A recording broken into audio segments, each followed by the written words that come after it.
Onubio, la empresa líder de Huelva en medios audiovisuales e informáticos, patrocina este espacio.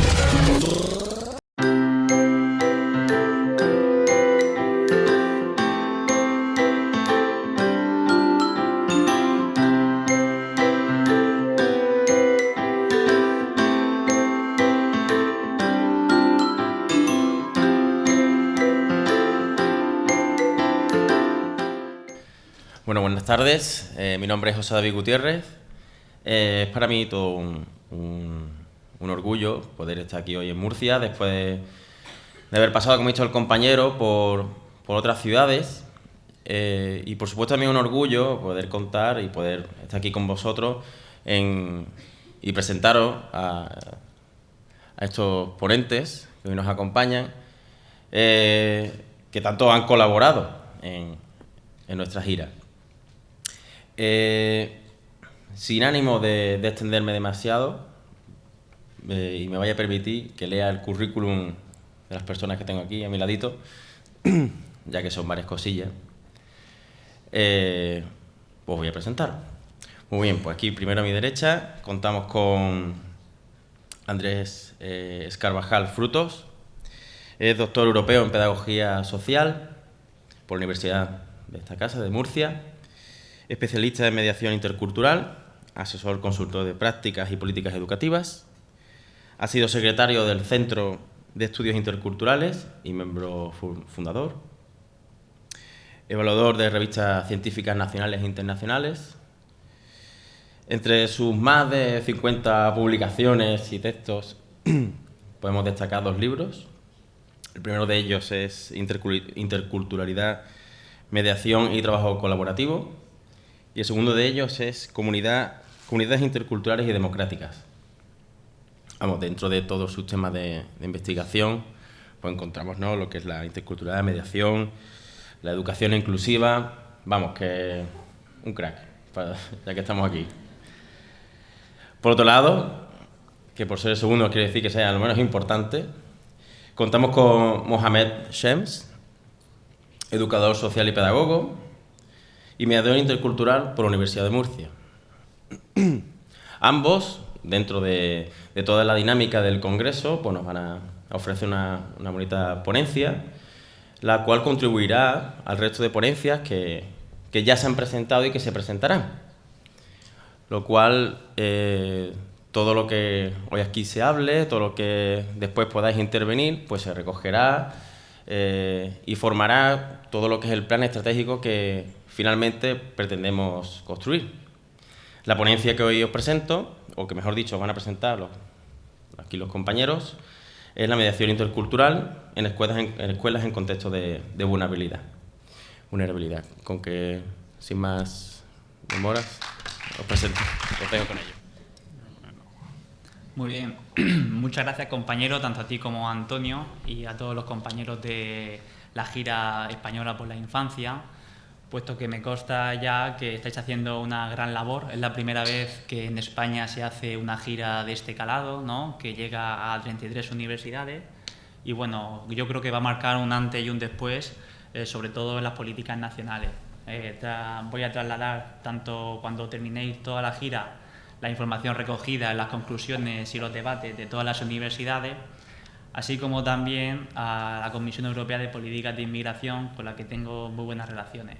Así que, Antonio, dicho queda. Bien, pues hoy, tanto Shems como yo, vamos a hablar un poquito de la mediación intercultural en contextos de vulnerabilidad. Al principio, debemos de comenzar a hablar de la globalización y de los flujos migratorios. Sabemos hoy en día que el mundo es plural y complejo. Esto siempre tenemos que empezar por ahí. También tenemos que saber cómo se encuentran determinados países, la situación de las condiciones de partida y por qué durante un tiempo recibimos alumnado extranjero procedente de Ecuador, de Bolivia o de Colombia, por qué también hemos recibido alumnado de Marruecos, hubo un tiempo que lo recibimos de Ucrania y bueno, por qué hace un añito hay determinado alumnado que ha vuelto a su país, 1.260 y tantas familias, me baila un poquito el dato, han vuelto a países como Ecuador y Colombia, son países que están creciendo, países que, bueno, durante un momento Tuvimos una remesa importante, tanto económica como social y humana, y ahora han vuelto. Y sin embargo, a datos de 2014-2015, tenemos 1.500 incorporaciones de alumnado de primaria procedentes de Marruecos.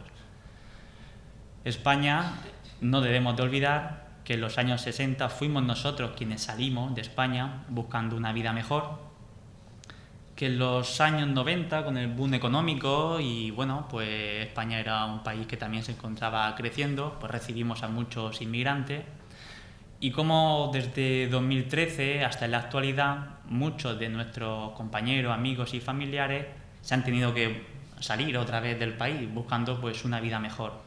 Muchos se están retornando, muchos están volviendo y otros, sin embargo, pues seguramente estarán echando raíces, ¿no? Luego aquí ya estaría un poquito trabajando el problema de la identidad, que lo tenemos que trabajar también en nuestro sistema educativo. ¿Qué está pasando con aquellos chavales que en casa, por ejemplo, están hablando la lengua árabe y luego en el colegio hablan el castellano? Si eso afecta positivo o negativamente, ya no al rendimiento académico, sino también a esa condición de identidad o de dónde soy. Creo que es algo que los sistemas educativos se está trabajando en alguno, que me consta, como bien luego comentará Chem, pero en la mayoría ese currículum intercultural pues parece ser que está tan solo como una pequeña pincelada en la Semana Intercultural. Sí me gustaría comentar con vosotros que en nuestro esquema mental hoy tenemos en las aulas alumnos que parece ser que vienen de otros países, pero no, son españoles, son autóctonos y como tal debemos de llamarles y de trabajar con ellos. Otra cosa es ya con sus familias, que ellos sí tienen la condición de inmigrante. Es importante trabajar tanto el sistema educativo como el sistema social, ¿vale? Los modelos de integración debemos de hacer un sucinto recorrido, puesto que no quiero quitarle mucho tiempo a Chem, él es el especialista en mediación y es el núcleo central de esta ponencia, pero sí me gustaría trabajar con vosotros o comentaros así, a grosso modo, los modelos de integración que se han utilizado en Europa. Por ejemplo, el modelo francés es el modelo de la asimilación cultural, ¿no? Francia, cuando recibió en su momento a un determinado número de inmigrantes, decía que olvida tu cultura, olvida tu lengua y asume los valores de la República Francesa. Eso ha ocasionado grandes bolsas de marginación a las afueras, incluso tenían autóctonos franceses cuyo apellido era argelino, por ejemplo, y cuando tenían el mismo nivel académico y competían por un puesto de trabajo, el empresario se lo daba, por así decirlo, al francés 100%. Eso yo creo que es algo que no deberíamos de cometer. Es un error de política de integración. Otra cosa ya es pensar nosotros qué modelo de integración, o mejor dicho, de inclusión tiene España. Con la actual ley de educación se sabía muy bien que era el modelo de la educación inclusiva. Actualmente con la LOMCE, la inclusión, la calidad y la atención a la diversidad, siento decirlo, pero brilla por su ausencia. El modelo británico también es el modelo multicultural, es un modelo que está basado en el respeto y comprensión hacia la diversidad, pero tú en tu sitio, tú no me toques, no hay una relación directa. Es un modelo que también pues, tiene inconvenientes a la hora de crear una estabilidad tanto social como laboral para todo el mundo. Y el último modelo que me gustaría comentar con vosotros, hay muchos más, como el holandés, que fue el primero que creó un examen de ciudadanía, etcétera, pero el modelo alemán es el último que tocaré. Es el modelo que en alemán se llama el Gastarbeiter, que es el trabajador invitado, es decir, Alemania se ahorra la formación, quiere a profesionales formados, también en el ámbito de formación profesional, pero muchos de ellos son licenciados y van con contrato de trabajo. Es un modelo que también ha acarreado diversos problemas. El sistema educativo en la actualidad, si realmente nosotros apostamos por una educación inclusiva, la idea que yo me hago es qué hacemos con determinadas medidas específicas que están separando al alumnado. ¿Dónde está el modelo de inclusión real? Ahora bien, tenemos que distinguir muy bien qué es compensatoria, qué es interculturalidad y qué significa eso de éxito educativo. Ayer por la tarde-noche en el edificio Moneo hubo un debate sobre la educación en el que actuaron los diversos partidos políticos, ¿no? Y bueno, parece ser que hay diferencia entre unos y otros sobre el éxito educativo. Hay partidos que el éxito ven que sacar un 5, pues voy a sacar un 7, voy a intentar que este estándar de aprendizaje llevarlo al máximo. Y he dicho estándar de aprendizaje, cosa que está ocasionando en los colegios muchos problemas. Lo vais a ver vosotros cuando visitéis las prácticas. ¿Qué es la compensatoria? Mi alumnado de la mención de interculturalidad lo sabe, los de NEAE también. ¿Y qué es la interculturalidad? ¿Qué es la compensatoria? Compensatoria es compensación curricular, ni más ni menos. No es que mi cultura esté descompensada referente a otra, sino que no tengo unos niveles curriculares propios o adecuados al año que yo tengo según el país de acogida en el que yo me encuentro. El éxito. Ahora, el Servicio de Atención a la Diversidad intenta manejar el concepto de éxito educativo con el no abandono. Yo creo que antes de ver y coger la bandera de evitar el asentismo y el abandono escolar en los centros educativos, deberíamos de plantearnos muy bien cuánto dinero tenemos, por qué un servicio de atención a la diversidad en la región se ha reducido de 10 profesionales a 5 y ahora 3, por qué el jefe de atención a la diversidad ha sido destituido cuando lleva más legislaturas que el gobierno regional. Y yo creo que eso es una reflexión que deberíamos de hacernos y trabajar en profundidad. Después vendríamos qué es el éxito educativo y tendríamos que trabajar para el éxito educativo. Obviamente, y más en este congreso, en esta gira que trabaja la pobreza, no debemos de obviar el nivel socioeconómico. Hay una investigación que realicé en un barrio de Alcantarilla, un colegio que es La Salud, que también tiene un contexto vulnerable, y bueno, hicimos ahí una pequeña entrevista a familias y una encuesta, y de todas ellas pues llegamos a la conclusión de que la pérdida de la lengua materna tiene graves consecuencias negativas en el desarrollo cognitivo y académico de nuestros alumnos. ¿Es importante que aprendan el castellano? Obvio, claro que sí. Se encuentra en un país donde la lengua vehicular es el castellano y deben de saber manejarla, sobre todo si quieren conseguir estabilizarse y mejorar su nivel de vida. ¿Pero deben perder el árabe? No, deben seguir conservando su lengua materna. Y yo creo que esto es algo que todavía muchos centros educativos no lo conocen. Y digo mucho porque debo de nombrar a tres centros educativos del barrio de Los Rosales que sí controlan muy bien esta temática. Uno es el Santa Rosa de Lima y otro es el CEIP Los Rosales, que sí trabajan muy bien desde el punto de vista de la interculturalidad y tienen muchas prácticas educativas y los profesionales están muy comprometidos. Y bueno, es algo que se debería de transmitir también a las instituciones públicas, primero locales, por supuesto, y después ya nacionales para que intervenga. De hecho, son los únicos centros en la región que han conseguido un PTSC, un profesional técnico de servicio a la comunidad, una labor que nos ha costado sangre, sudor y lágrimas. ¿Cuál es la realidad educativa que tenemos en el sistema educativo? Porque se ha rebajado el gasto en educación. La educación, pues hemos sido la niña lapidada, también la sanidad, y que se ha aumentado la ratio en el sistema educativo. De 20 y tantos alumnos hemos pasado, hay institutos incluso que tienen 40 alumnos. Imaginaos 40 alumnos en un aula.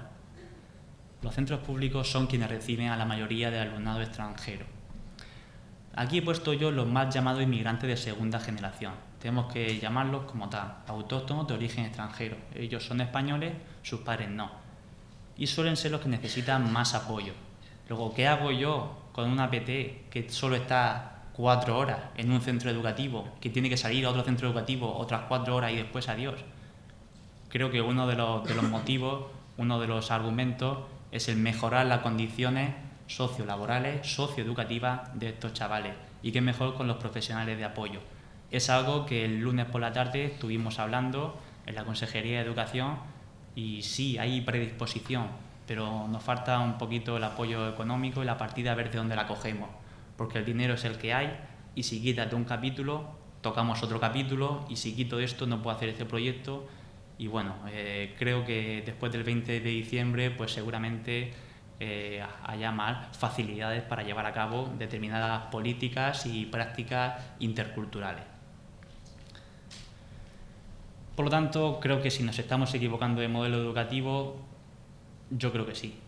Yo creo que los estándares de aprendizaje, la nueva legislación, no es algo a tener en cuenta, no favorece nada al alumnado en contextos de vulnerabilidad y esto se tiene que decir alto y claro. Es una ley que nació sin consenso, una ley que no apuesta por la atención a la diversidad y me gustaría no haberla visto, pero es la que tenemos y es la que tenemos que intentar escoger y trabajar por esos cauces que te permiten y hacer ciertas prácticas que, bueno, el beneficio es el alumnado y me consta que hay profesionales que lo hacen y muy bien. No quisiera hablar más de ello, puesto que la ponencia central está relacionada con la mediación intercultural y pensé en su momento, ¿quién mejor que un mediador intercultural? Alguien que, como muy jovencito, salió de su país. Él en su país estaba muy bien, él en su país venía de una familia acomodada y quiso probar suerte, quiso mejorar su condición y estaba bien, repito, estaba bien donde estaba. Se ha especializado muy bien en la mediación intercultural, ha desarrollado labores de mediación en diversas localidades de la región de Murcia y os voy a dejar con él, ¿de acuerdo?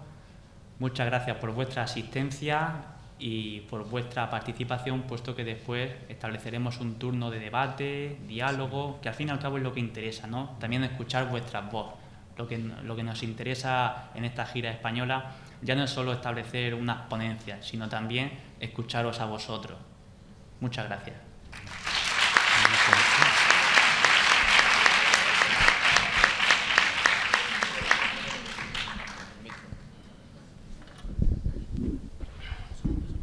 Ah, perdón. Sí, no, ahora espérate.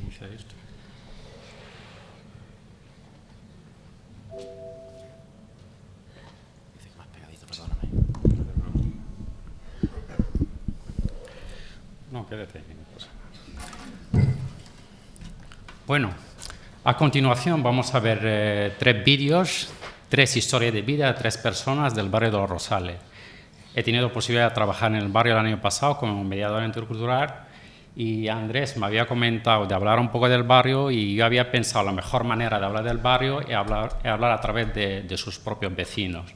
Hemos podido seleccionar 3 vídeos de una asociación que se llama Columbares, que ha estado trabajando en el barrio y sigue trabajando este curso, y hemos pensado en poner 3 vídeos de 3 personas diferentes. Una mujer de origen francés que lleva 40 años viviendo en el barrio de Los Rosales, un chaval magrebí que lleva bastantes años viviendo en el barrio y una mujer de origen, nacida aquí en España, de origen peruano. Vamos a ver en principio los 3 vídeos y a continuación los vamos comentando, ¿vale?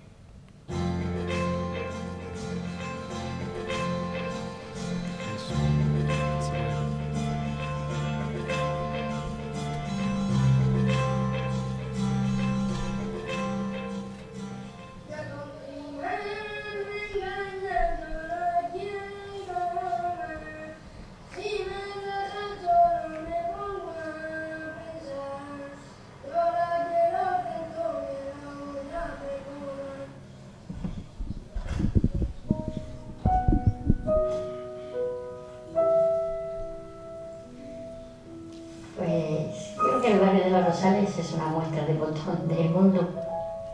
Es una mezcla y que es el futuro, el embute o no. Al final las fronteras no han hecho las personas, que somos todos personas, todos y todas somos personas y todos tenemos derecho a las necesidades básicas. Por eso es que somos personas. Y si nos dan educación, no podemos ser personas de verdad.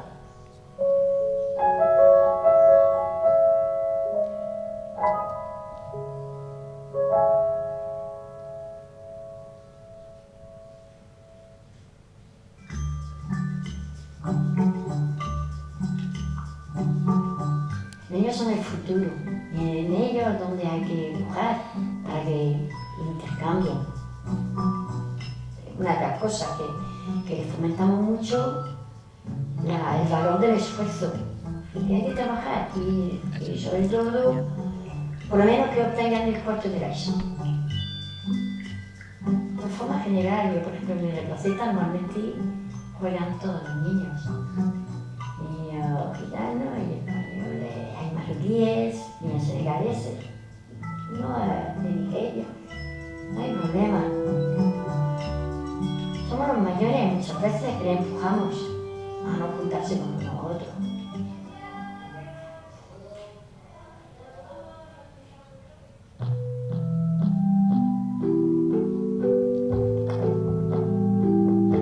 Era un barrio sin raíces que se ha tenido que construir ahora cuando empieza a tener un poco de raíces. Creo que vale la pena, es un barrio joven, es un barrio de vida. ¿Qué ha pasado en la evolución de este barrio?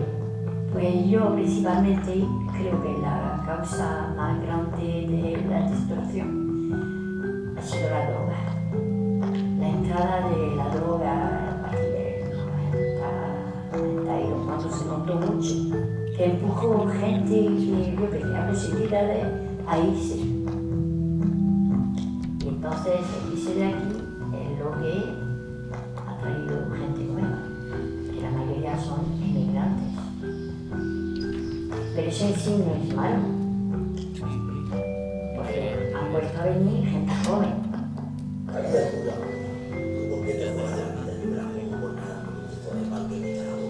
Por supuesto que se relacionó. Aquí ha habido muchas manifestaciones, cortes de la carretera general y a una de las camellas, lo que yo sé tampoco, son traficantes a gran escala. De aquí, al final se echó. Es un barrio que está muy bien hecho, que siempre lo ha dicho todo el mundo, que como en la época franquista se permitió construir un barrio tan bien estructurado, pensando en la familia. Porque la vida me ha hecho sufrir, cosa que los toreros no van a saber ni hincarle un cuerno. Entonces a mí me hincan un cuerno y yo me río del cuerno, porque después viene la bala y aquí no estás tú, estoy yo la recibo en mi corazón. ¿Entiendo o no, primo? Eso es un gran bien cantado del barrio de los Rosales. ¿Entiendo o no? Yo sentí que había llegado al sitio donde iba a vivir siempre, porque ya había encontrado una casa como la de mis padres. Cuando vine aquí era un barrio precioso, un barrio con flores y con gente nueva, porque era gente que venía un poco de todos sitios. Muchos emigrantes se compraron casa aquí, mi marido, uno de ellos, que lo compramos en un verano, lo compramos nosotros sobre el plano. Pues yo llegué hace 40 años, 40 años ya. Pues al principio yo muy contenta porque yo estaba enamorada de España. Yo era una franchuti, pero pronto pasé a ser una vecina más.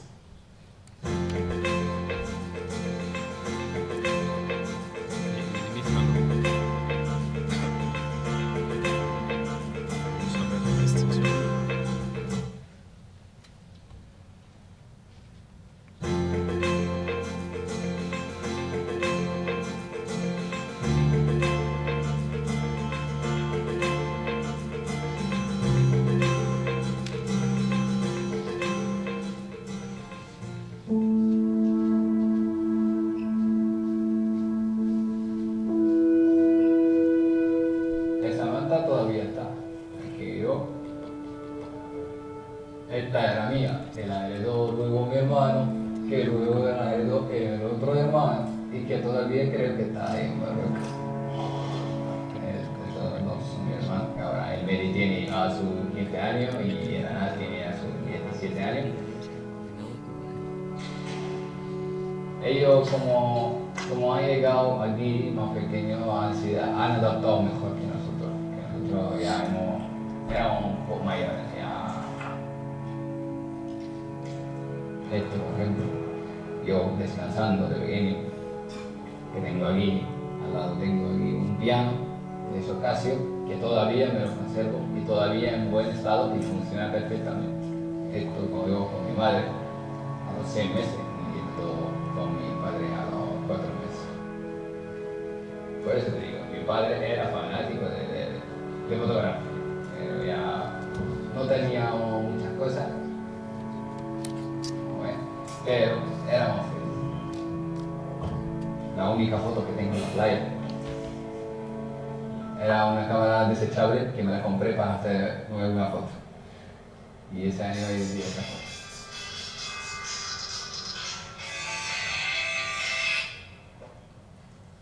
¿Sí? Ahora, Willy. Ahora, puedo hacer.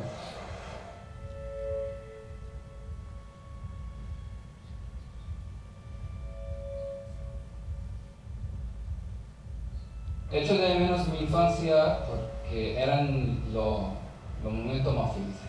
Eran sin preocupación, no tenía mucha carga, era la mayoría del tiempo disfrutar. Entonces, por eso siempre me guardaré estos recuerdos conmigo. Sí, siempre ha habido esa idea de que a lo mejor lo he idealizado demasiado estos recuerdos. Sí, eso en realidad siempre me pasa. Siempre asocio mi infancia y mi adolescencia a Marruecos, porque viví allí la mayoría de mi tiempo. Llegué allí a 16 años, ya era un poquito mayor.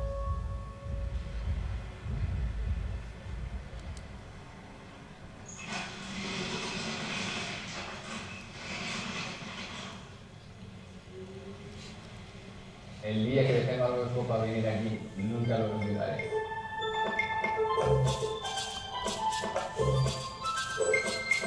Era el 15 de Ramadán, era un día de esos soleados con mucho calor. La primera cosa, mi padre tenía un coche pequeño y yo me sentía un poco inferior, ¿sabes?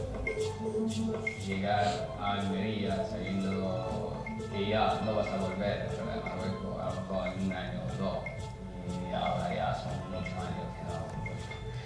Ya vas acostumbrando, con el paso del tiempo vas acostumbrándote que ya era eso el viaje del cambio de tu vida. Llegamos al barrio, empezamos a ¿sale? Y la verdad me chocó un poco porque la primera imagen que me encontré era entrar a la tienda y que era todo se hablaba en árabe. Y eso no lo tenía, la verdad, era, no, ahora lo recuerdo, me da un poco de risa, ¿no? Salí al balcón y escuché a la gitana hablando en español. Y la verdad, decía, yo creo que nunca voy a aprender este idioma. No sé, ponía dificultades a mí mismo. Y ya sé que nunca dominaré el idioma, pero podría hablar, hablo bien y eso es lo que importa.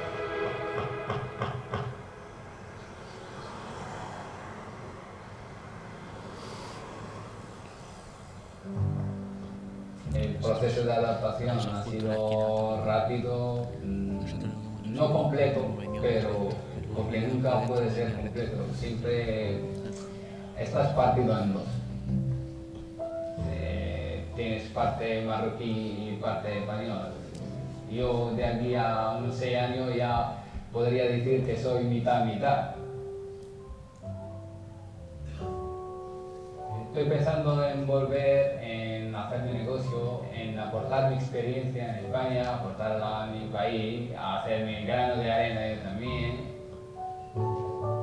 Y también hay el temor de lo que vas a encontrar en esta soña, porque no siempre los sueños se hacen realidad. Y eso lo hemos tenido que aprender duramente, pero lo hemos.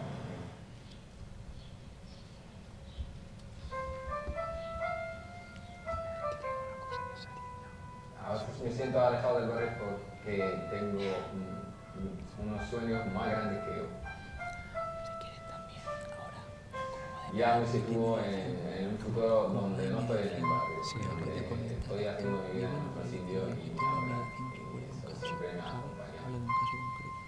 Sí, pregunta, sí, vamos a Aportar algo a la humanidad, eso es lo que quiero. preguntar al colegio si tenía alguna pregunta. Toda la experiencia que he tenido, que es muy poca, pero creo que tengo posibilidad de hacer algo grande en esa vida. ¿Cuál es el papel de mediador? Vale, minimizarlo. Esta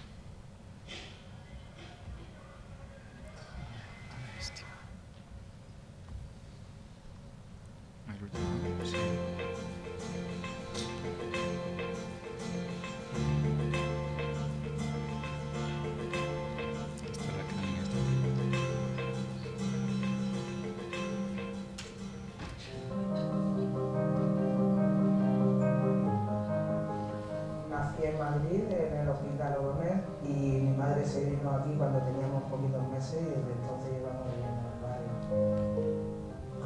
muchísima gente y ellos también me conocen a mí y me siento muy sumamente cómoda en mi barrio.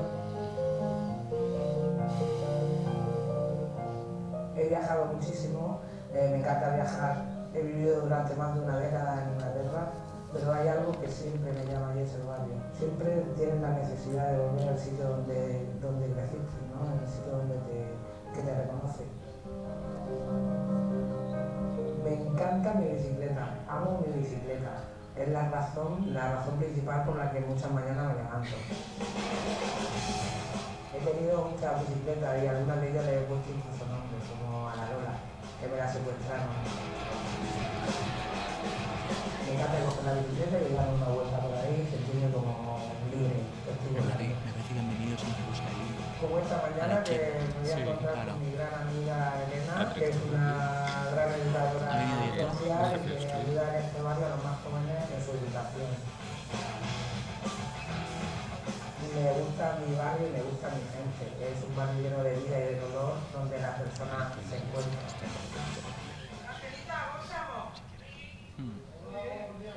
Me gusta también apoyar a los pequeños comercios del barrio, ¿no? Coge tú la palabra para comentar esto, ¿no? Sí. Para hacer un poquito de economía sostenible. Pertenezco a una familia humilde como la mayoría de la gente de este barrio. También he tenido mis problemas y también me he equivocado. Pero en el 2002 decidí irme a Inglaterra a comenzar un nuevo futuro y a trabajar. Y más tarde comencé a estudiar porque el país me permitió ese lujo. Después de unos años trabajando en restaurantes, uno de mis jefes me ofreció ir a la escuela de hostelería a formarme mejor y lo vi como una gran oportunidad. Y gracias a eso aprendí una profesión. Una de las grandes cosas que me ha sucedido es poder tener la oportunidad de trabajar para gente grande de la cocina. Profesionales que aman la cocina como el respirar. Estudié una carrera preciosa que se llama Estudios de Cine en la Universidad Pública de Cambridge. Elegí esta carrera porque el cine tiene que ver mucho con los sueños. Me interesa muchísimo el cine de Méliès, el viaje a la luna, la esencia pura del cine que atrapaba al espectador. Imagínate, ¿no? En los años 20, cuando casi nadie conocía el lenguaje del cine, que venga alguien que le muestre la luna, ¿no? Cuando regresé de Inglaterra no solo encontré el barrio cambiado, sino España. Y me di cuenta de que quería trabajar para mejorar todo eso. Que gracias a un proceso de mediación, de apoyo... Mi madre nos inculcó a mi hermana y a mí que merece la pena luchar por aquello que queremos. Para mí, el activismo se ha convertido en una forma de vida. Reivindicar es una necesidad. Por eso participo activamente, porque creo que no es justo que la gente se quede sin casa. La plataforma de afectados por la hipoteca de los Rosales se creó hace unos 4 años. Todos los miércoles tenemos una reunión a las 6 de la tarde cerca de la mezquita.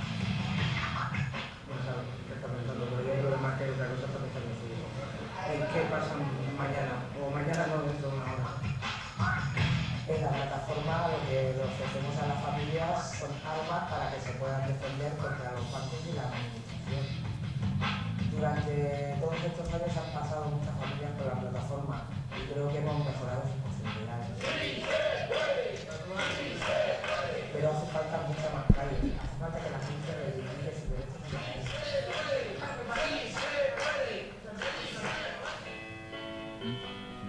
Vivo en Los Rosales y todos los veranos me llaman para ir a trabajar a Inglaterra a cubrir grandes eventos, grandes festivales como Glastonbury, un festival que alberga más de 300.000 personas.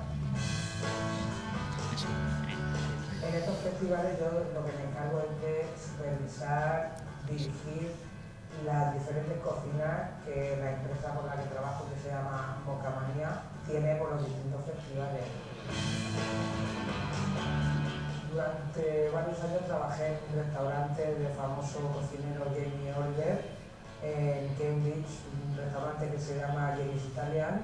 Un día llegó el socio de Jenny Oliver, un gran cocinero italiano, enano contando, y probó una de mis arancini, que son croquetas de arroz con relleno, típicas de Sicilia, y me felicitó diciéndome que era una de las mejores arancini que había probado en su vida.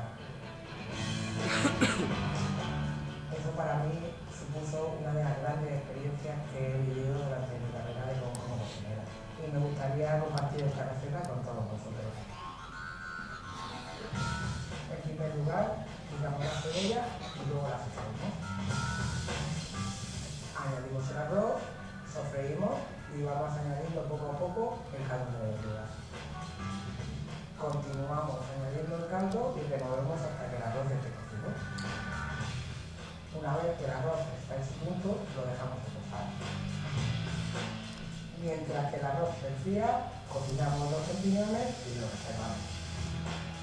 Hacemos las bolas de arroz del tamaño de una ciruela. Hacemos un agujero e introducimos en él los champiñones y cualquier tipo de queso grande. Rebozamos el huevo, el pan rallado y freímos. Y serviremos los arancines con cualquier tipo de salsa.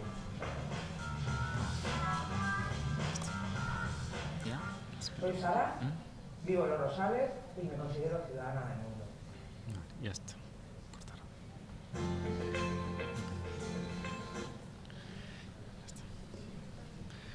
Bueno, después de ver los 3 vídeos, si os parece, vamos a establecer un debate sobre el tema de mediación intercultural, tanto a nivel social como dentro de los 3 centros educativos de Los Rosales. Hoy contamos con la directora Marifé, que ha venido con sus compañeros, que muchas gracias por venir. Y ella aquí tiene la oportunidad de aportarnos también tus conocimientos con la mediadora escolar, la mediadora intercultural Fátima, que está trabajando con ellos varios años, pero desgraciadamente pues le termina el contrato este mismo curso en diciembre. Ellos van luchando día a día con la ampliación del contrato de esa mediadora. Su centro cuenta con 95% de población inmigrante de origen marroquí. Prácticamente se habla solo árabe en clase. Los únicos que hablan español son profesores tutores. Y luego está José María Párraga, es otro centro que cuenta con 55% de la población magrebí. Y el Colegio Los Rosales, que cuenta también entre el 90 y 95% de población magrebí. Normalmente pues la mediadora, sus actuaciones están centradas en varias líneas de actuación. La primera de ellas trabaja con el equipo directivo, le echa una mano al equipo directivo todas las cosas que tratan sobre notas informativas, sobre las entrevistas iniciales con los padres, trabaja también con los tutores, profesores y tutores, trabaja con la familia y con los propios menores. Si tenéis alguna pregunta al respecto, para no estar hablando todo el rato, ya que se trata, como ha comentado mi compañero Andrés, de establecer un debate, podéis hacer toda la pregunta que queréis y nosotros poco a poco lo vamos respondiendo. ¿Vale?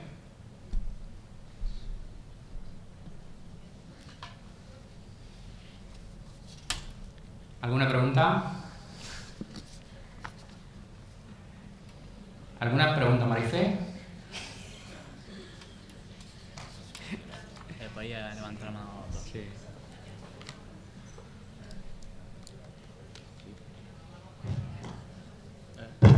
Soy yo.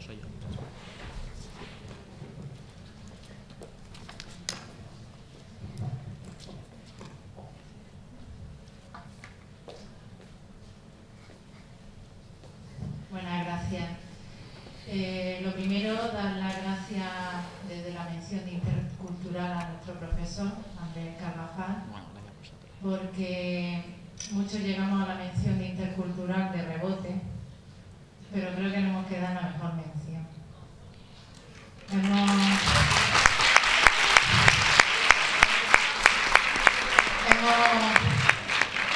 Estamos aprendiendo lo que se trata en este congreso. Él nos lo ha estado transmitiendo desde que empezamos las clases con él y nos ha despertado la conciencia social, cívica y más allá de la educación. Sobre el tema de los rosales, yo soy de la Alberca y cuando salía el tema de los años 90, cuando decía o salías por ahí por la noche de fiesta y conocía a la gente, si la gente era del barrio Los Rosales, te decía tu madre, cuidado. Pero Los Rosales, haciéndonos a su nombre, está floreciendo con algo muy importante que es la integración. Yo creo que el proyecto que hay allí debería de trasladarse no solo al ámbito más cercano, sino al resto de colegios, de integración, y que os felicito a todos los que trabajáis en este ámbito, porque estáis abriendo los ojos a una sociedad ciega que está generando muchos problemas y conflictos. Y nada, y desde nuestra mención y desde la facultad te damos las gracias por la lucha que estás llevando, a ti y a todos los que estáis ahí en esa mesa, porque detrás de estas grabaciones hay muchas horas de trabajo, de lucha contra la administración, de trabajar y tener logros titánicos con ingresos muy precarios, y que es muy grande, y que animo a todos los que están aquí estudiando como futuros profesores que cuando se quejen de que hay pocos recursos, que miren a las zonas más deprimidas de la región, que están levantándose con palos y cañitas. Y simplemente eso, que gracias.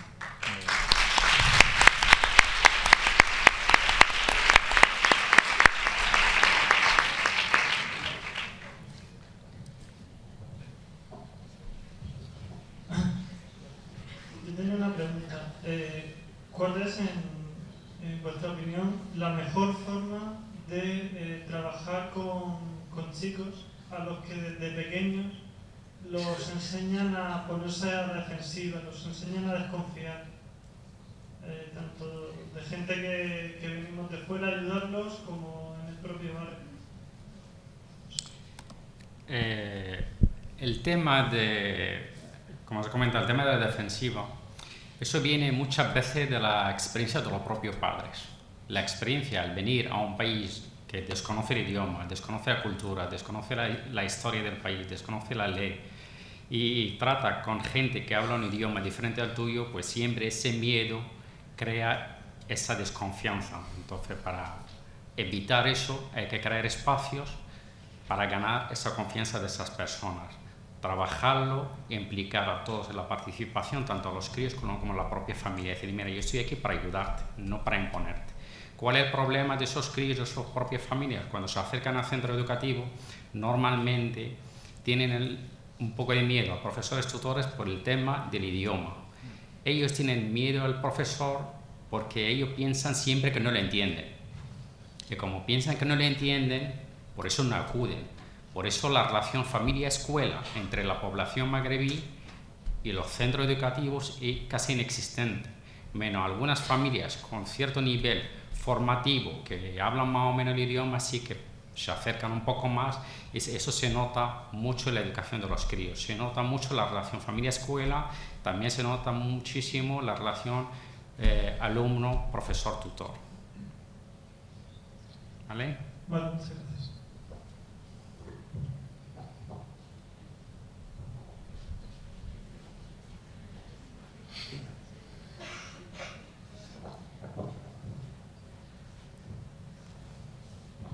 Hola, buenas tardes.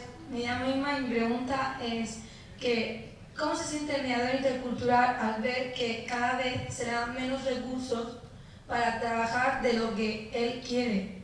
Porque tal y como habéis expuesto, cada vez por parte del Estado se están quitando más ayudas para fomentar la interculturalidad en los centros. Entonces yo quería saber cómo tú como mediador intercultural te sientes hacia esta situación. Muchas gracias. Pues de ese tema Marife sabe mucho, porque lo sufre todos los años, todos los cursos.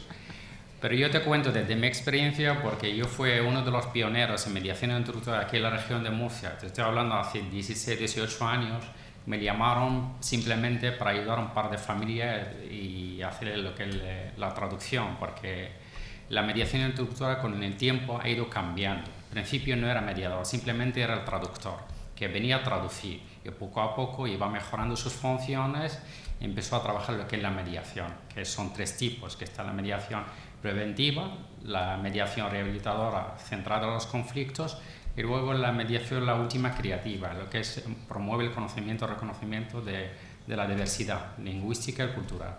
¿Qué pasa con esos recursos? Como ese recurso es necesario para muchos centros donde la concentración de alumnos inmigrantes es mayor, normalmente los centros educativos piden a la consejería o mediador la financiación de un mediador intercultural, y cuando llega la financiación esta viene para 6 meses, para 7 meses, y cada vez lo va reduciendo ese servicio.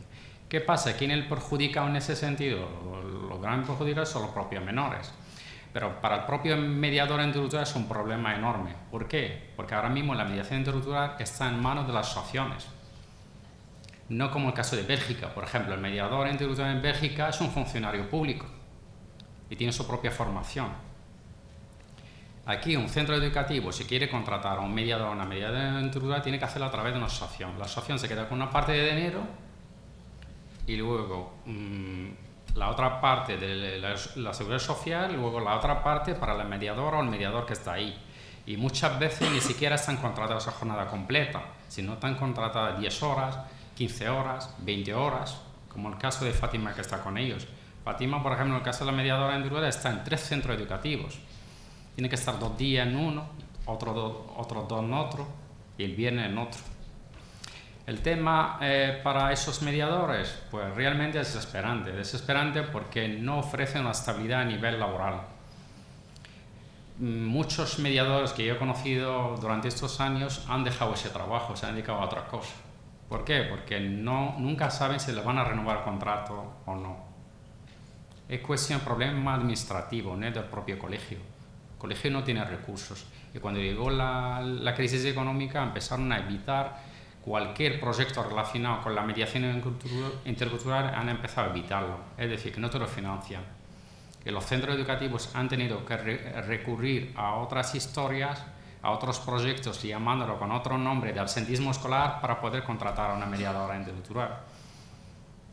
¿Entienden lo que quiero decir? Es decir, hoy por hoy la mediación intercultural en los centros educativos es precaria.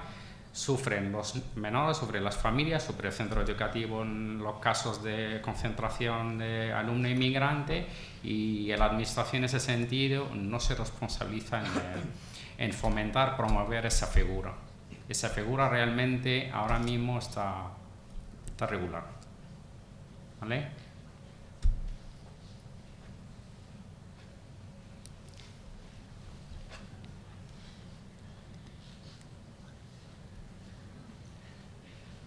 Ya va.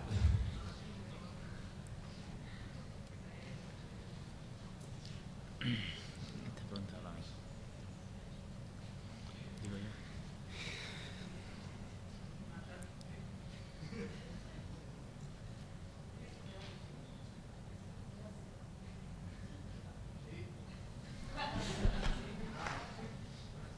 Tienen que estar los dos en horizontal o en vertical.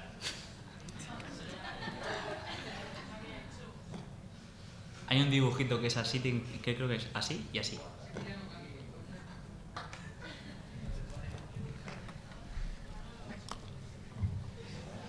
El de arriba arriba y el de abajo a la derecha. El de arriba arriba y el de abajo a la derecha.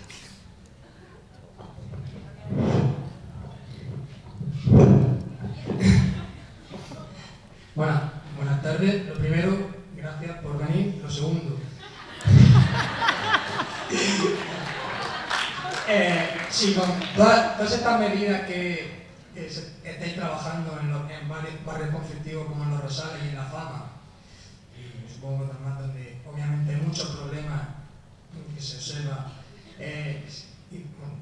y si todas estas medidas y proyectos que lleváis a cabo dan verdaderos resultados, y si se pueden llevar a cabo en otros, si quiero saber los resultados, si son positivos, si son negativos, y si esto lo podemos llevar a cabo nosotros, por ejemplo, en alguna situación cotidiana que encontremos. Ya está. si no me has entendido, lo repito. Te he entendido, mano, te he entendido. Bien, ten en cuenta el contexto donde se encuentra este tipo de centro, que tú bien lo conoces, ¿no? Como has dicho, ya no solo Los Rosales, sino también La Fama, El Infante, Pinardo, etcétera, etcétera, ¿no? ¿Cuál? La Paz. La Paz también, claro. Hay programas y medidas concretas y específicas para dar respuesta a este alumnado. Y si realmente se están llevando a cabo este tipo de medidas y programas, pues te tengo que decir que no en su totalidad. Ha explicado antes Chen en ese sentido que hay profesionales que con 4 horas en un centro educativo poquito pueden hacer, pero ese poquito que hacen da sus frutos muchas veces. El otro día o esta mañana, creo que comentándolo en un centro educativo, nos consta ya de alumnado que ha salido de esos barrios, de una familia donde, por ejemplo, una chica pide con su madre por las tardes comida en bolsa, va tocando puerta a puerta, o gente con diversas medidas judiciales, por decirlo un poquito normativamente hablando, y que bueno, al final ha conseguido, como bien has visto, las historias de vida, salir adelante, mejorar sus condiciones. Y bueno, el otro día creo que fue contigo donde tuviste un encuentro con 2 chicas de Los Rosales que están estudiando en la universidad. Aquí en Murcia. En Murcia, y no solo son 2, me han dicho esta mañana. Fátima, Fátima en Los Rosales me ha dicho que hay más de 2. Luego, ¿dan sus frutos esos programas? ¿Dan sus frutos esas medidas? Sí. El problema es cuando el artículo 7 del decreto 359/2009 no se lleva a cabo en su totalidad. ¿Vale?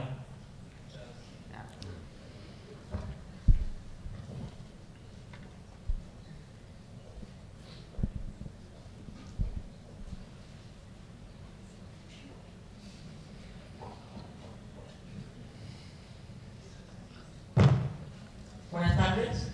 Yo quería preguntar directamente, contextualizando la pregunta, ha pasado en las prácticas, como sabéis, hacemos prácticas escolares segundo, tercero y cuarto año, y yo me he encontrado personalmente con una realidad en la que algunos alumnos extranjeros no te aceptan como profesora, puede ser por ser mujer, puede ser por ser española o porque directamente algunos pues no te aceptan de ninguna manera, ¿no? Mi pregunta es, en estos casos en los que nos encontremos un alumnado inmigrante, que por el pensamiento que quizá lleven, ya sea por su religión, por su familia o porque sí, ¿cómo podemos actuar, cómo podemos hacer el papel de mediador cuando sea el propio alumno el que ponga la barrera de no acepto tus consejos, no acepto lo que tú me digas por cualquier motivo?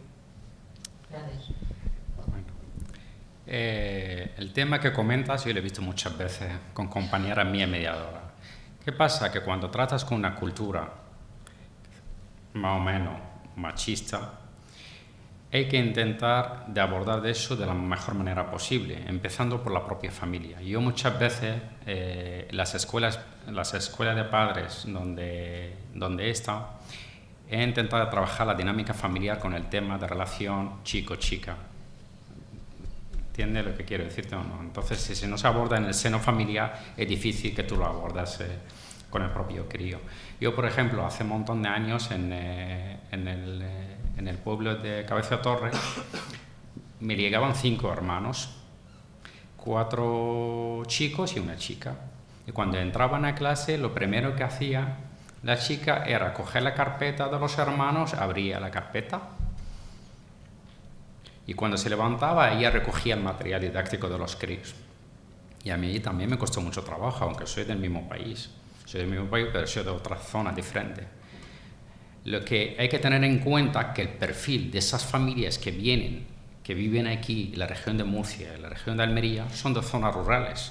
Esas zonas rurales tienen sus propios códigos, tienen su propia dinámica familiar, tienen su propia cultura.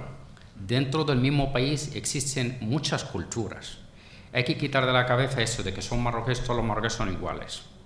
Ni todos los españoles son iguales. No es lo mismo un vasco que un catalán que un andaluz. ¿Me entiendes lo que quiero decir? A mí también me ha costado mucho trabajo entenderlos, porque yo para conocer mi propia cultura he tenido que salir de ella. Ahora ya la entiendo mejor. ¿Me entiendes lo que quiero decirte? Aunque eso hay que tenerlo en cuenta, saber qué origen. Por eso siempre, cuando me han llamado a algún sitio para mediar, lo primero que pregunta, ¿de dónde eres? Yo lo pregunto, del pueblo, de una zona rural o de la ciudad. Y ya en función de la zona, del origen, de la procedencia exacta, voy interviniendo de una manera o de otra. ¿Entiendes lo que quiero decirte o no? Que eso se puede trabajar en espacios donde pueden participar los padres. Si no lo trabaja con los padres a través de instrumentos como la escuela de padres, es muy difícil que lo trabaje con los críos. ¿Vale? Gracias.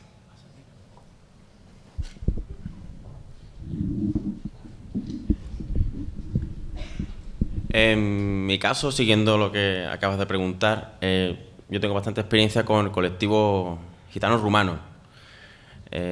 Bueno, por seguir un poquito más, ¿no?, que ha dicho el contexto marroquí y tal. Y he podido trabajar con ellos tanto en Madrid, en zonas como, bueno, catalogadas, ¿no?, de lo que estamos hablando aquí, de zonas vulnerables o en contextos de riesgo. También en Burdeos, en Francia, he podido trabajar con ellos.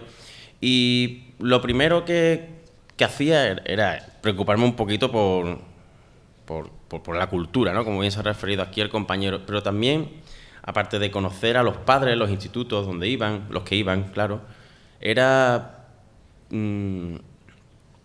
interesarme por lo que es lo que les gustaba. A ver, ¿qué les gusta a los chicos de este sitio? ¿El fútbol?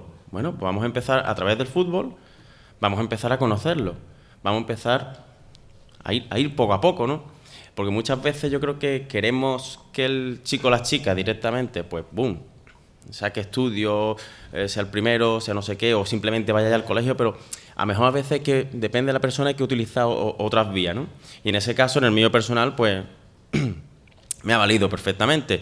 Cuando no era el fútbol era el baile, cuando no era el baile llevarlo de campamento, cuando así. Y poquito a poco, trabajando muchísimo las habilidades sociales y sobre todo trabajando la mediación, como hoy estamos hablando aquí, ¿no?, como cosa importante. Pues, vamos, conseguimos, la verdad que, buenos datos, ¿no?, por calificarlo de alguna forma. Antes también ha comentado, ¿no?, ya que aprovecho que tengo el micro, el tema de, claro, el problema que tenemos, ¿no?, los mediadores, o que tenemos ciertas personas que trabajamos en este contexto social, el problema que tenemos, ¿no?, estos recortes que ha habido y tal. Y antes lo comentamos, antes brevemente, dijimos que estamos en un momento en el que estamos optimizando los recursos de una forma brutal. Es una lástima también que en otros momentos, ¿no?, que ha habido más dinero, por así decirlo, no nos hayamos dado cuenta. Algunos sí, otros no voy a generalizar nunca, pero parece mentira que a veces con pocos recursos optimizamos de una forma, vamos, dividimos ahí cada céntimo, cada historia, que es impresionante, ¿no? Y yo creo que la cuestión está en que destinar el dinero donde tiene que ir, y siendo prudentes y trabajando en condiciones se consiguen bastantes cosas, ¿no? Y no muchas veces que yo creo que se malinvierten dinero en verdaderas chorradas, ¿sabes? Y bueno, yo creo que realmente los primeros afectados o los grandes afectados en estas cosas, pues verdaderamente son los menores. Muchas veces nos preocupamos por cuál será la intervención más espectacular del planeta, cuál será el proceso mejor, no sé qué, pero sí, pero no te olvides que son niños. Y puedes fastidiar bastante si lo haces mal, ¿no? Y tenemos que tatuárnoslo si hace falta, grabárnoslo en condiciones, porque yo, y supongo que los compañeros también lo habrán presenciado. No sé si alguna otra preguntita más por ahí, por allí. Hola, buenas tardes. Bueno, en primer lugar, yo sé que no es bueno generalizar, pero yo tengo la suerte de conocer a un mediador de este tipo, ¿no? Y al que yo conozco es una persona genial. Entonces, yo quisiera, en primer lugar, darle una renovación a estas personas que trabajan con unas condiciones laborales, como ha comentado mi amigo Chen, con unas condiciones laborales cuanto menos dudosas o no estables. A mí, personalmente, tengo otro mediador social, otro mediador intercultural. Pero bueno, que son geniales y que lo dan todo, por lo menos que yo conozco, lo da todo por su trabajo y porque le gusta. Y voy a estar haciendo mil cosas. Y ahora, en referencia a una cosa que ha dicho Andrés Carvajal, se ha referido al artículo 7 del decreto 359 de 2009. Y ese artículo 7 es el de medidas específicas de apoyo educativo, como todos sabemos, por lo menos como quienes estudiamos la posición de examen. Y entonces, Eso está genial, actuar con el foco, con ese foco. Pero también nuestra compañera Puri, ¿es Puri? ¿La delegada de estudiantes? No, el nombre es malísimo. Ha dicho una cosa que yo muchas veces he pensado. Ha dicho que su madre, o cualquier madre, o muchas madres dicen, cuando te cruces con alguien que te diga, este de los Rosales, ten cuidado. Entonces me gustaría saber qué piensan ustedes sobre la prevención. Sobre la prevención para que no se generen esos retos. No solo sobre la actuación, que siempre actuamos, pero sobre la prevención. Como en un centro ordinario cualquiera, tanto público como concertado como privado, se puede educar y se puede educar a las familias en el camino de que cuando pases delante de un musulmán, delante de otra persona de otra raza, diferente a ti, que todos somos diferentes, no se mire con un poco por debajo del hombro. Como muchas personas lo hacen, o sea yo. Tú y luego Bien, muchas gracias, Julio. Son varias las cuestiones que has tocado. La primera, a tu derecha, es parte del equipo directivo y el profesorado del Centro Santa Rosa de Lima. La mediadora no ha podido venir. La segunda, ya sabes que es Nati, el nombre de la delegada de la mención de interculturalidad. Y la tercera, sí es verdad que a nivel de prevención muchas veces se están mediando los sistemas educativos cuando ya ha habido un conflicto, cuando ya está, dicho vulgarmente, el marrón encima, como nos han dicho en muchos centros educativos. Lo importante es trabajar la mediación preventiva. Que hay centros educativos de infantil, de primaria, de secundaria incluso, que trabajan la prevención, que trabajan la tutoría de mediadores entre iguales. Sí, es cierto que lo hay. ¿Y que están funcionando? Pues también. No es lo general, por así decirlo, en la región de Murcia. Falta, como bien ha dicho antes el compañero, pues que con muy poquitos fondos se hacen grandes labores. Pues imagínate si ese fondo destinado a la educación fuese algo más. ¿Quieres comentar algo, Chems? No.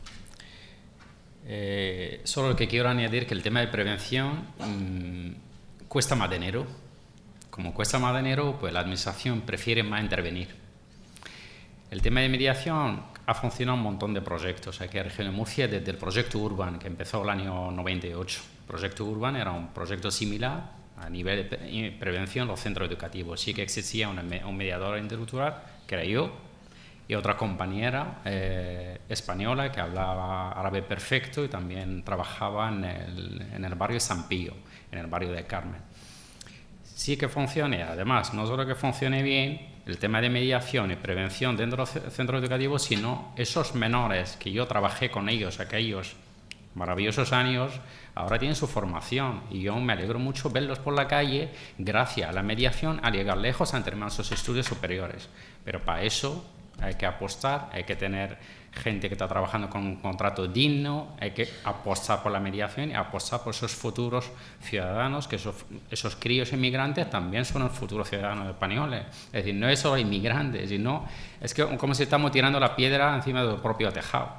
Si no formamos ese crío, no mediamos en su proceso formativo educativo, pues tenemos un crío que llegará a ser mayor, un ciudadano dentro de un gueto, sin trabajo, sin formación, con problemas conflictivos de toda clase, etcétera, etcétera. De ahí vienen las identidades reactivas, que se vuelven más conflictivos y, de hecho, el tema del fanatismo, hay una parte que viene de esos núcleos.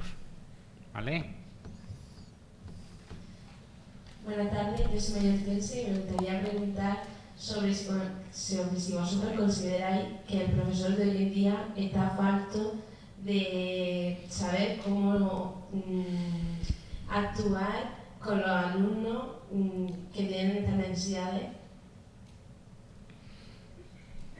O sea, si consideráis que le falta formación al profesorado que encontramos en las aulas hoy en día, sea de la asignatura que sea. Correcto, sí, te he entendido. Sí, obviamente la región de Murcia, magisterio, antiguo magisterio, ahora grado de primaria, no existía la especialización concreta en el último año Y cuando tú llegas a determinado centro educativo y le explicas que una cosa es la compensatoria y una cosa es el profesor de compensatoria y otra cosa bien distinta es trabajar la interculturalidad a nivel de todo centro educativo, pues no lo llegan a entender. Hemos tenido problemas con determinadas prácticas educativas, que lo ha dicho antes la compañera, y bueno, había centros incluso que desconocían que estaba una mención relacionada con la interculturalidad y con este mundo. ¿Hace falta un reciclaje profesional? Sí. ¿Quién hace ese reciclaje profesional? CPR. ¿Los CPR cómo se encuentran en este momento? Pues también tendríamos que hacer un análisis a ver cómo están los centros de profesores y recursos, que al fin y al cabo estamos descubriendo que hay profesores que se están autorreciclando ellos solos o que nos están demandando a determinados profesionales información, materiales, anexos, fichas, por así decirlo, material al fin y al cabo para poder llevar a cabo un proyecto concreto. Hace falta un reciclaje profesional importante, sí. ¿Que todos lo necesitan? No. Afortunadamente sí que es verdad que contamos con profesionales que ese reciclaje profesional no le hace falta, puesto que controlan temáticas y prácticas concretas y específicas.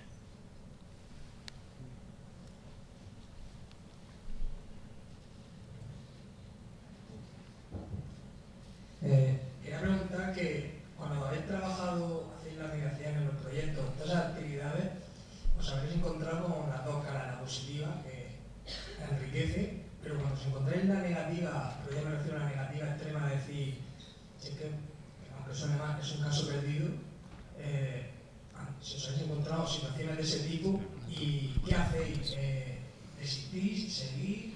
¿O cómo? No, ¿verdad? ¿No sabéis? El tema de la frustración en el tema educativo forma parte del trabajo. Para eso existe la evaluación. Se hace una evaluación inicial, luego una evaluación formativa, luego una evaluación final. El tema de mediación, cuando se hace la mediación, primero se hace un pequeño diagnóstico de la familia, de los críos, del centro educativo, si tienen competencias interculturales, el profesorado, si tienen formación, lo que comentaba mi compañero sobre atención a la diversidad. El tema no es solo del crío, del entorno, todos los agentes que intervienen con él. Y desde ahí, una vez que se haga el diagnóstico, ya se intenta establecer una programación, una serie de actuaciones en función de la necesidad de cada crío. ¿Qué pasa? Pues a veces las actuaciones no salen bien y existe un porcentaje de menores que sí, que no puede tener una evaluación favorable. Para eso hay que volver a replantear los objetivos, volver a replantear el contenido, decir, mira, dónde hay que mejorar y intervenir de nuevo. Pero sí que se puede conseguir. Pero, ¿os habéis encontrado ese tipo de casos? Yo he tenido bastantes, no te voy a mentir, he tenido problemas sobre todo al principio. Al principio sí, como no sabía por dónde empezar, pues no tenía formación, no tenía conocimientos, pues ya hasta que no me formé a nivel de aquí de la facultad, hice educación social o hice pedagogía y ya eso me ayudó mucho a argumentar mucho mejor mi intervención a nivel de mediación intercultural. Bueno, todavía estamos a tiempo de realizar una última pregunta para poder durar el tiempo. Bueno, yo en una respuesta a Manuel. Perdona la intromisión. Yo creo que nunca se pierde la esperanza, ni que incluso en los casos perdidos, como yo digo, mientras haya vida hay esperanza. Te voy a comentar una cosa. El tema de la exclusión, de las dificultades, yo iba a hacer aquí una ponencia sobre el sistema educativo y las personas que están fuera del sistema por una serie de circunstancias. Por ejemplo, el acoso escolar. Aunque no viene de eso, pero lo quiero comentar, si me permite un momento. Si tú te vas y te das una vuelta a las 12, a las 11 de la mañana por algunos jardines, te puedes encontrar un perfil de alumnos que deberían de estar en los centros y no están fuera del sistema educativo. Los alumnos, esos que están ahí fuera dando vueltas, que los propios centros no pueden ni siquiera controlar porque se les van del centro, se tiran toda la mañana por ahí. Si los que nos dedicamos a la educación tiramos la toalla con ellos, pues al final van a terminar abocados en cualquier cosa. Entonces, quiero decir que aunque los principios con algunos alumnos sean desastrosos, mientras el centro sea un referente para ellos y nunca les nieguen la vuelta, podrá trabajar algo con ellos.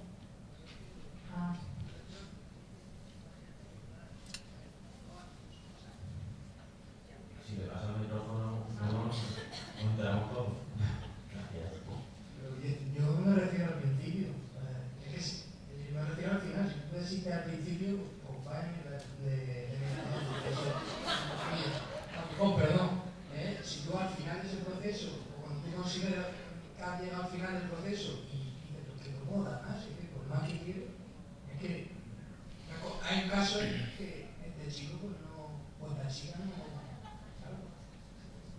Manu, Nati, yo creo que ha quedado claro en ese sentido, o sea, no al principio tirar la toalla, ¿vale? Ahora, casos que hemos tenido de mediación, que hemos intentado con determinados apoyos, tanto dentro de las aulas como fuera, medidas concretas, visitar a la familia y tal, y que muchas veces no lo hemos conseguido sacar punta, por así decirlo, pues también los hay.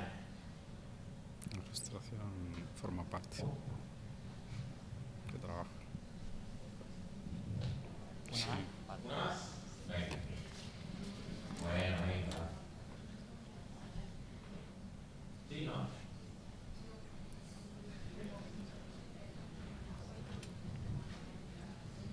Yo quería saber si la mediación se realiza solamente en el ámbito educativo o, por ejemplo, en un barrio y a través de qué vías.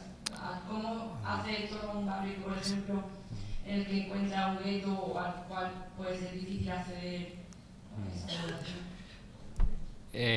Hoy estamos hablando mucho del tema de mediación introducida en el marco educativo, pero la mediación se puede trabajar tanto a nivel sanitario, tanto a los servicios sociales y a nivel comunitario. Son diferentes organismos.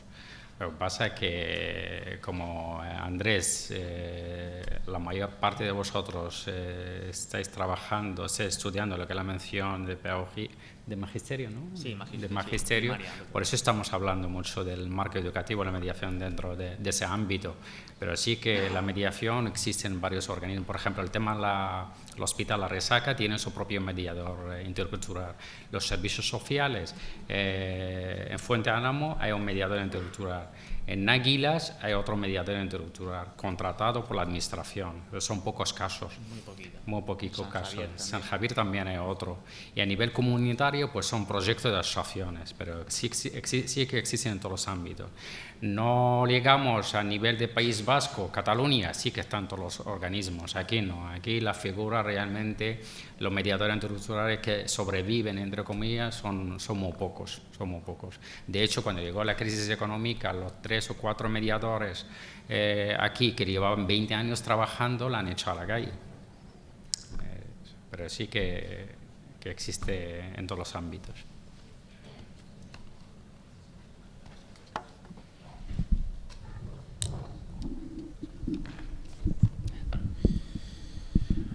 Bueno, pues vamos a ir finalizando.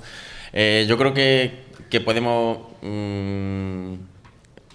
estar aquí horas hablando del tema en general y en concreto.